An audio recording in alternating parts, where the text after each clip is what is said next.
ଝାଡ଼ଖଣ୍ଡ ରାଜ୍ୟ ଟାଟାନଗରରୁ ଓଡ଼ିଶା ରାଜ୍ୟ କେନ୍ଦୁଝରଗଡ଼ ଦେଇ ବ୍ରହ୍ମପୁରକୁ ବନ୍ଦେ ଭାରତ ଟ୍ରେନ୍ ଦୈନିକ ଚଳାଚଳ ପାଇଁ ଟ୍ରାଏଲ୍ ରନ୍ ଶେଷ।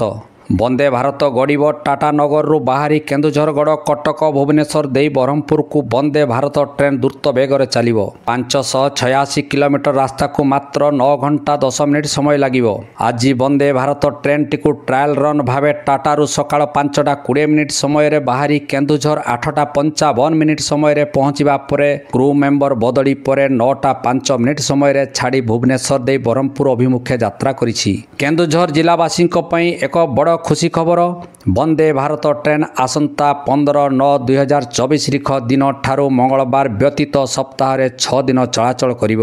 ଏହି ବନ୍ଦେ ଭାରତ ଟ୍ରେନ୍କୁ ମାନ୍ୟବର ପ୍ରଧାନମନ୍ତ୍ରୀ ନରେନ୍ଦ୍ର ମୋଦିଜୀ 15 ତାରିଖରେ ଶୁଭ ଉଦ୍ଘାଟନ କରିବେ ବୋଲି ସୂଚନା ମିଳିଛି।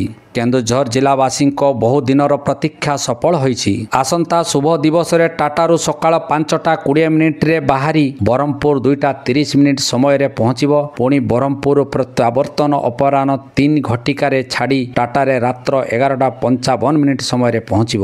ଯିବା ଆସିବା 1172 କିଲୋମିଟର ହେବ। ଟ୍ରେନ୍ର ବେଗ 63ରୁ 92 ମଧ୍ୟରେ ରହିବ। ସକାଳେ ଟାଟାରୁ 5ଟା 20 ମିନିଟ୍ରେ ଛାଡ଼ିବ।